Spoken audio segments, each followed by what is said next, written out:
When you manage procurement for multiple facilities, every order matters. But when it's for a hospital system, they matter even more. Grainger gets it and knows there's no time for managing multiple suppliers and no room for shipping delays. That's why Grainger offers millions of products in fast, dependable delivery, so you can keep your facility stocked, safe, and running smoothly. Call 1-800-GRAINGER, click Grainger.com, or just stop by. Grainger, for the ones who get it done. This is the story of the one. As a procurement manager for a hospital system, she keeps every facility in her network stocked and ready. That's why she counts on Grainger to be her single source for thousands of products, from disinfectants to lighting, air filters, and more. And with fast, dependable delivery, Grainger helps her keep every facility stocked, safe, and running smoothly. Call 1-800-GRAINGER, click Grainger.com, or just stop by. Grainger, for the ones who get it done. Yo. Thanks again for checking out another edition of the 12 Kyle podcast. I'm 12 Kyle. Then again, you probably already know that by now. If you haven't done so already, make sure that you subscribe to the podcast. You can find the podcast just about anywhere. We're on iTunes, Stitcher Radio, Soundcloud, Overcast FM, Google Play, Pocket Cast. You can follow me on Instagram at 12 Kyle Podcast. You can follow me on Facebook, facebook.com/spell it out TWELVEKYLE. And of course, you can catch me on the Twitter streets at 12 Kyle, the number 12 KYLE, and at 12 Kyle Podcast. So there's no reason not to subscribe. All right. So what I'm going to talk about today, if you've been listening to the podcast, part of what we're doing is we're featuring albums that are turning, some of the best albums that are turning 20 years old, hip-hop albums that are turning 20. On July 2nd, 1996, there was an album that dropped. It was called It Was Written, dropped by the rapper Nas. This was Nas's second album following up his debut classic, Illmatic. It Was Written, as I mentioned, turns 20 years old. That's bugged out when you think about it, because you got to think about what was really, really going on 20 years ago. And 20 years ago, as I mentioned, Illmatic dropped in 94. So Nas had a couple of years to ride the wave of success of that album. And here he is coming out with his second album. And of course, the critics and everybody else all had the same question. Can he do it again? I mean, in hip hop, that's big. I mean, you don't want to have the sophomore slump, if you will. A lot of guys fall off from album 1 to album 2. And so Nas was really trying to avoid that. There is a difference between how each album sounded. Illmatic had a certain sound, and It Was Written had a certain sound.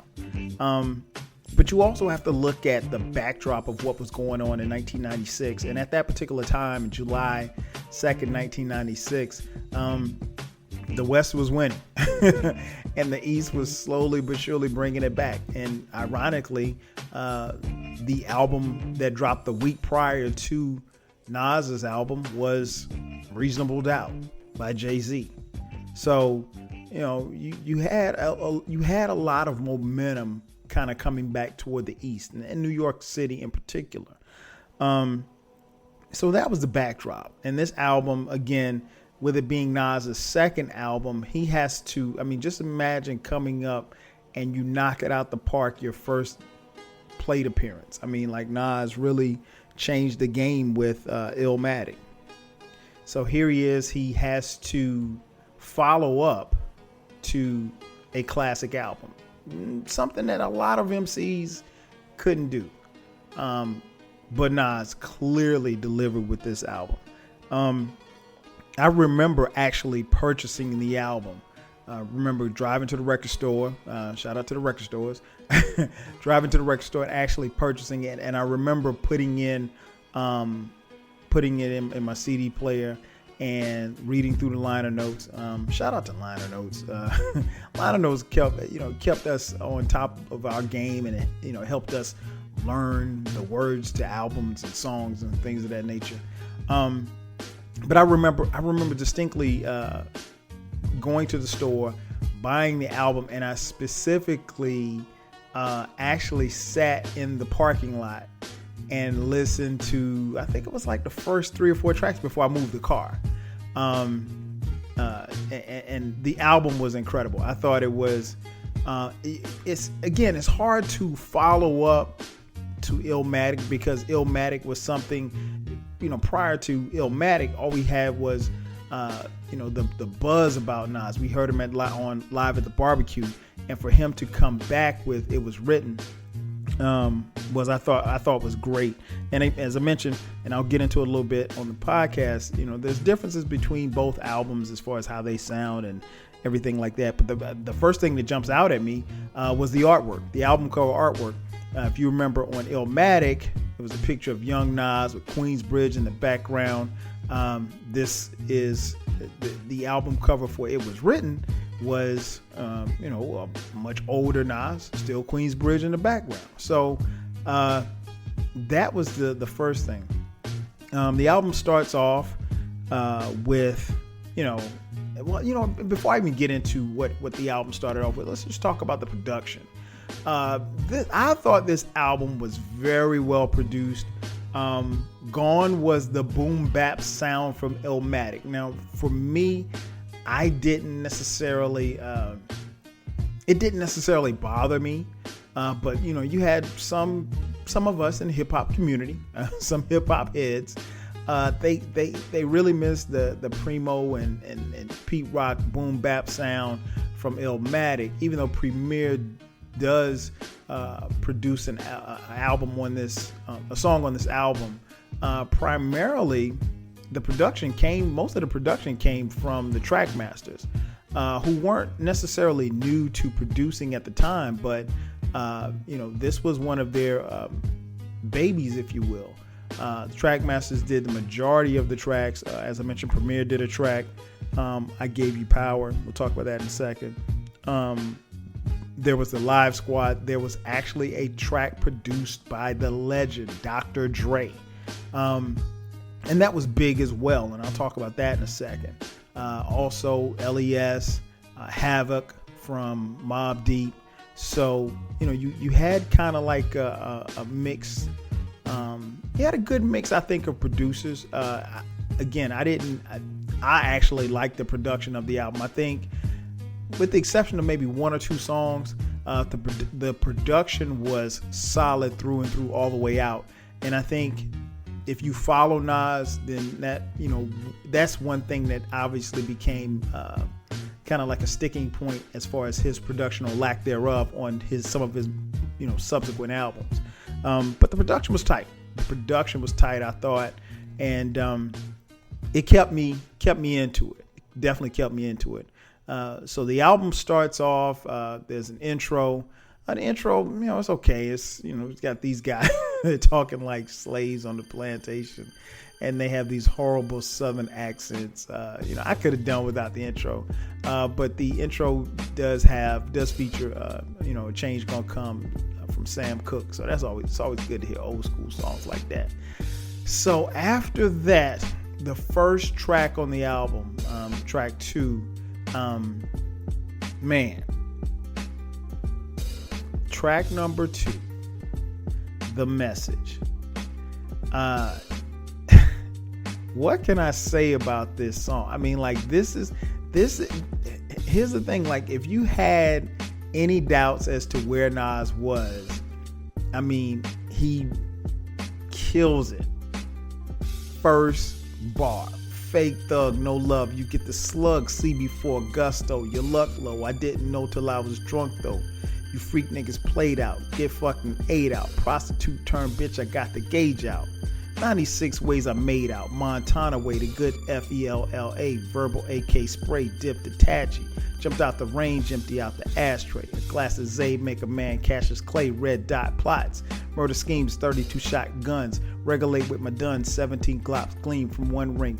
Yo, let y'all niggas know one thing. There's one life, one love, so there could only be one king. What? When I heard that, I was like, yo, are you serious? That was Nas. But that just like, it took me back to Live at the Barbecue. It took me back to Halftime. It took me back to New York State of Mind. In the first verse of the album. Dope.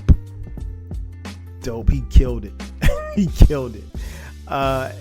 From there, you go on to Street Dreams, produced by the Trackmasters, who also produced The Message. He used the sample, Street Dreams, yeah, I guess you could call it a sample of Sweet Dreams by the Eurythmics. Street Dreams were made of this. That was back in the early 80s. Shout out to that group. That song was hard. But, you know, great lyrics, great production on that one. Then we get to track number 4. Track number 4, I Gave You Power. One of my favorite tracks on this album. It may be my second favorite track behind The Message.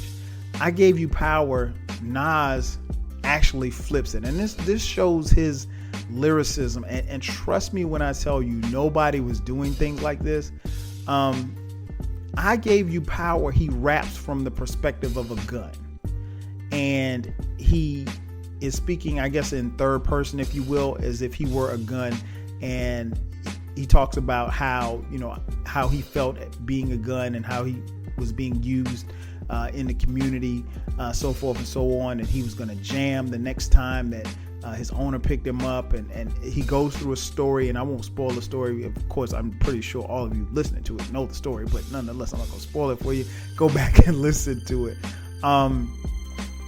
Dope lyricism right there. And I think one of that was very critical, I think, because Nas showed you right then and there, when you're a product of Slick Rick, when you're a product of Rakim, one of the things that you have to do, you have to be able to tell stories. And I mean, this was a great storytelling rhyme right here. And I think that was, it gave us a glimpse of how deep Nas could be. Because, I mean, most people wouldn't use that type of format to feature on their particular album, particularly a sophomore album at that, following up a classic. But yeah, dope song, man. Dope. Probably, like I said, probably my second favorite song on the album. The next track 5, was Watch Them Niggas with Foxy Brown on the hook. Dope. Again, great lyrics, tight production. Track 6, Take It in Blood. That was produced by the Live Squad. I thought that was okay. It wasn't, it didn't blow me away, but the beat was tight, and Nas did his thing. I mean, like I literally could recite lyric for lyric on this particular song, but for the sake of time, I'm not. But you know exactly what I mean. Track 7 featured, and I always laugh when I hear like there's a little interlude at the beginning of the song. Features Dr. Dre. Beat, very sinister type beat from Dr. Dre. But I always laugh when I hear the beginning of the track because it's Nas and Dre, and they're allegedly smoking weed, and they're hit this weed, man. Hit this. I'm like, really? They sound so damn lame. Nonetheless, man, I love that track, man. It sounded really, really dope. Like I said, it just had this really, really creepy, sinister sound. Then the next track was track 8, Affirmative Action. Man, Affirmative Action sets off a subsequent album of a group that is birthed from this, and that is The Firm, with AZ, Foxy Brown, and Cormega. Love this track, man. Love this track. And you know, it's funny, for years, like, I thought that Dr. Dre had produced it, but it was actually produced by the Trackmasters. I don't know why I thought that, but man, that song probably is one of the highlights of the album, because, you know, it's the crew. And I mean, like, what they're rhyming about is, and a lot of critics called this and said that this was like the mafioso rap, because it introduced us to Nas Escobar, or Escobar. When we say Escobar season began on this album, it truly did. I mean, this was the birth of Nas Escobar, you know. And now, to be honest, some of Nas's critics, the Escobar talk and the talk of drugs and, you know, guns and all this stuff like that, because you really didn't get a lot of that on Illmatic, turned some people off, some of his critics off. I mean, but personally, I like the way that, you know, it showed a different side of Nas, and I like Nas Escobar, you know. The next track was The Setup featuring Havoc, another banger. Queens, two Queens MCs going at it. The next song I thought was very, very clever. Black Girl Lost, featuring JoJo from Casey and JoJo from Jodeci, singing on the hook. It's a tale of Nas's ode to, you know, black girls and black women in general, and, you know, seeing their struggle. But he also puts a twist on it, saying, like, you can do better. You shouldn't settle for less, that type of thing. The one thing I didn't like about this song was the hook. I think if they could just change the hook a little bit. I don't know. The hook just sounded corny to me. I don't know why. It just sounded a little corny, but still a dope track. The next track, Suspect, produced by LES, another banger, man. I mean, Nas, his Streets Tales are just, you know, they, at this point, the album is at a fever pitch, I think. And I think, you know, this is, Nas is just, you know, Escobar really just bringing it home lyrically. Shootouts was the next track, a good track. It was okay.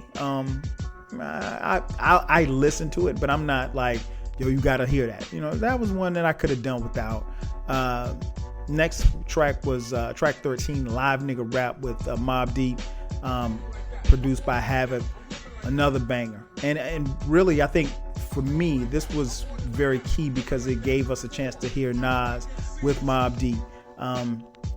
And, you know, of course, over the years past, they kind of fell out and they weren't as close as they once were. But early in Nas's career and early in Mobb Deep's career, these guys would appear on each other's albums. And I thought this was good, and it was good for Queens, and it was definitely good for New York, and the sound that they had, man. I mean, those guys were, they sounded really, really good together. And then the last track on the album was the, I guess you could say the biggest one. Can't really say you guess. It's got to be a fact. The biggest track of the album, If I Rule the World, Imagine That, with Lauryn Hill. That song obviously propelled Nas and also propelled this album commercially. Obviously, it featured the sample from Houdini. The track was, the title was from Curtis Blow's If I Rule the World. Shout out to Curtis Blow. So, you know, it was, and then you had Lauryn Hill, L Boogie on the hook. I mean, man, you couldn't go wrong. And I remember the video. It was, you know, really, really nice video, and directed by Hype Williams. So, you know, it had all the colors and everything. And this one got major airplay on MTV. And again, the song got major airplay on radio, black radio. And this really, really propelled the album. The album went, you know, I think at the time, the albums went double platinum. I think over a period of time, it's what, 4 million. So he's had 4 million sales on this album. This is by far his most commercially successful album. Now, I will say this much: there's a segment of people who, you know, didn't like the fact that this song was on here, and they didn't like the fact that they felt like Nas was swinging for the commercial fences, if you will. I didn't look at it like that. I just saw it as a dope collaboration between Nas and L Boogie and just, a hype song. But, when you couple that with the video, I could kind of see how people would say, well, oh, he's being too commercial. I mean, this is a guy that did, Halftime and, The World Is Yours. And then it goes to, If I Rule the World. So it's different styles, different sounds. And obviously, once you saw the video, it looked totally different as well. So I can kind of understand that. I just don't agree. I mean, it was some haters. I think it was just some haters, and it's okay. Some people can hate. I mean, it is what it is. But I don't think that Nas set out to make a commercial album. I think this was a street album, had some commercial appeal, but I don't think that because you can't listen to Suspect and say, hey, this is a commercial album, because it's not. But dope nonetheless. So yeah, man, I think it's I don't knock Nas for the commercialism of this album. I thought he did what he needed to do, and I think he had a very, very good, response, or sophomore album, if you will, a follow-up to Illmatic. I tell you what we're going to do is take a quick commercial break. We actually have an interview with Nas where he talks about a little beef he had with Tupac. So on the other side of the break, we'll talk about Nas's beef with Tupac, subsequent beef with Jay Z, and what Nas did after this album and the significance of the album. Hang on for a second. We'll be right back after this commercial break. Be right back. Let me ask you about Tupac. Is it true that you seen Tupac at the MTV Awards the couple of days before he died? Did you guys run into each other there actually? Yeah, we ran into each other. What was that conversation about, and what was going on with the whole thing, man? If you could take me back to it. Yo, you know what, man? I was thinking think about it the other day, he must have been going through a whole lot, dog. You know what I'm saying? Because he saw me, and I saw him, and he had a bunch of people with him. I had a bunch of people with me, and it could have went either way, because at the time the tension was so high. Yeah. And I kind of felt like I was the New York dude at the time, So it was my duty to see what was going on.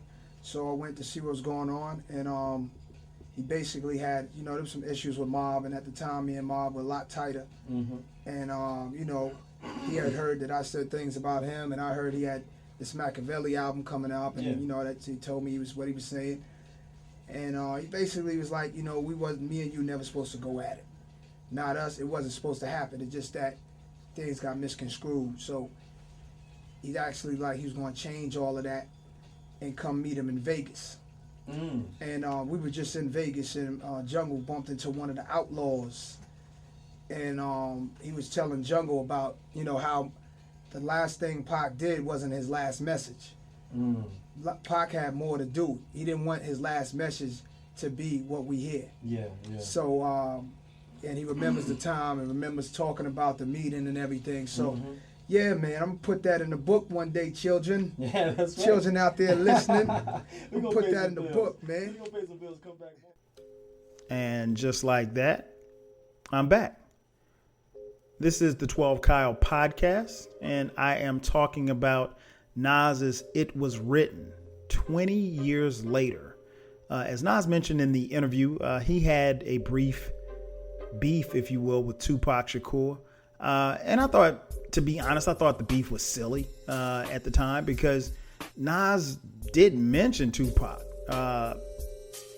in the song The Message.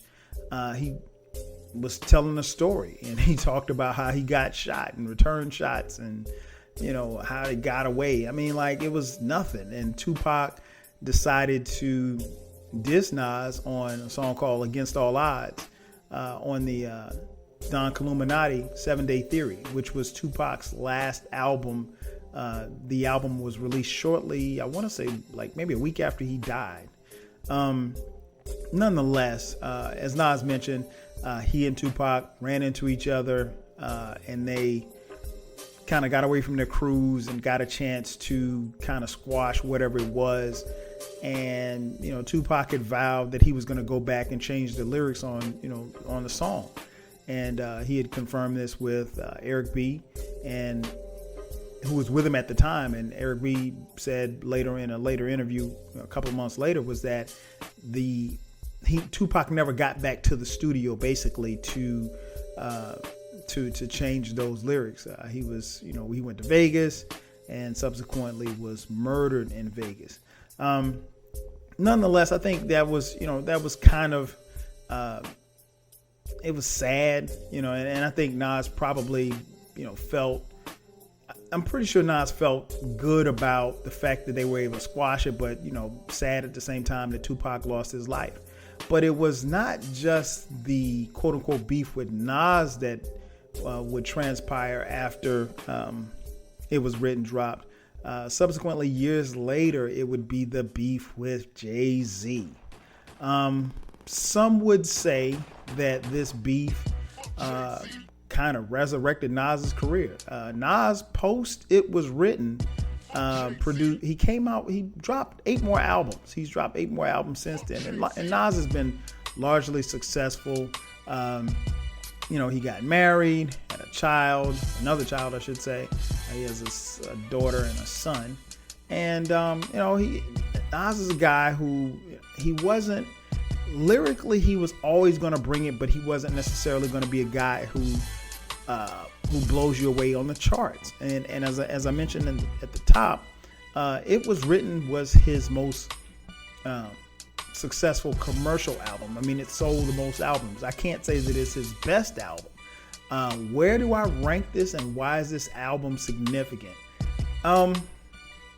I think this is one of Nas's best albums. I think it's not, and I think most people will say that. I don't think it's Illmatic. Now, I've heard some people, albeit a few, I've heard some people say that this is Nas's best album. I could not put It Was Written over Illmatic on any day. Nonetheless, this is a great album. The Source gave it 4 mics. Personally, I would give it 4.5 mics. It's not a 5 mic album. It's not a classic, but it's a supremely dope album. So if I was handing out mics, it doesn't get 4, but it gets 4.5. A great album, man, top to bottom. And I think this solidifies Nas's his ability to just be a great storyteller. It brought out the Nas Escobar that we all know and love, who subsequently went away some years later. But nonetheless, Esco was here, and he was here to stay. And he had a different style, and it showed his lyrical dexterity, if you will. Nas is dope, man. I mean, I've said this before on this podcast and other podcasts that I think lyrically, I think Nas is the number 2 lyricist of all time behind Rakim. Doesn't mean that he sold the most records. Doesn't mean that he's the best of the best. I think lyrically, he is the second best lyricist that you will find to pick up a mic. If you disagree, let me know. But I think if Nas is not in your top 5 lyricists, you probably don't have a real top 5. And that's being honest. Now, as I mentioned, Nas did get into a quote-unquote beef, if you will, with Jay Z. And, I'm not going to get into the particulars because you know what happened. But when Nas dropped Ether, man, I actually have to take it back. I'll be honest. The first time that I heard Takeover, I thought it was over for Nas. I mean, I literally thought that his career was done.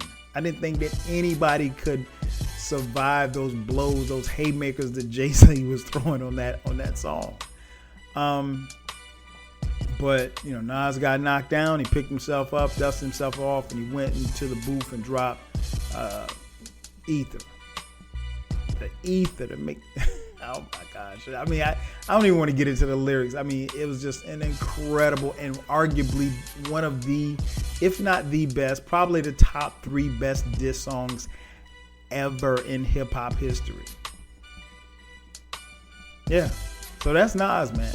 That's Nas in a nutshell. I think, like I said, I think his post work from It Was Written, some albums left something to be desired. I'll be honest with that.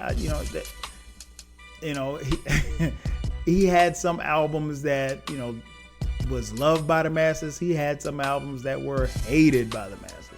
I'll give you an example. Nostradamus. As big of a fan as I am of Nas, didn't like that album at all. Didn't like it at all. There was a couple of tracks on there.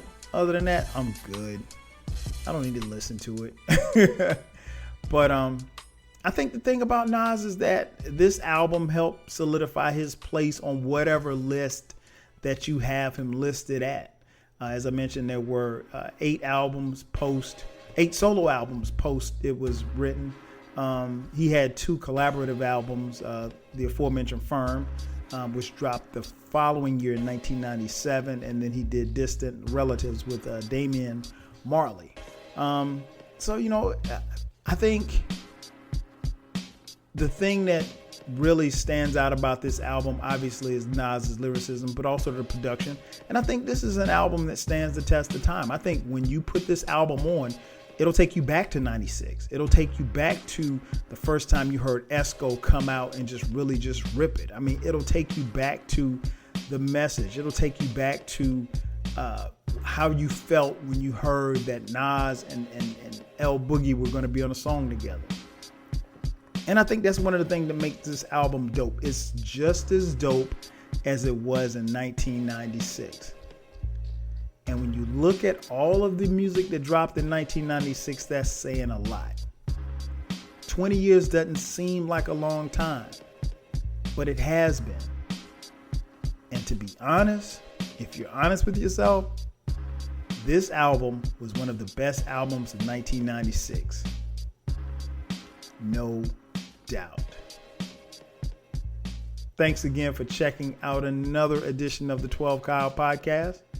I'm your boy 12 Kyle, and I'll holler at you guys next time. 5,000. When you manage procurement for multiple facilities, every order matters. But when it's for a hospital system, they matter even more. Grainger gets it and knows there's no time for managing multiple suppliers and no room for shipping delays. That's why Grainger offers millions of products in fast, dependable delivery, so you can keep your facility stocked, safe, and running smoothly. Call 1-800-GRAINGER, click Grainger.com, or just stop by. Grainger, for the ones who get it done. When you manage procurement for multiple facilities, every order matters. But when it's for a hospital system, they matter even more. Grainger gets it and knows there's no time for managing multiple suppliers and no room for shipping delays. That's why Grainger offers millions of products in fast, dependable delivery, so you can keep your facility stocked, safe, and running smoothly. Call 1-800-GRAINGER, click Grainger.com, or just stop by. Grainger, for the ones who get it done.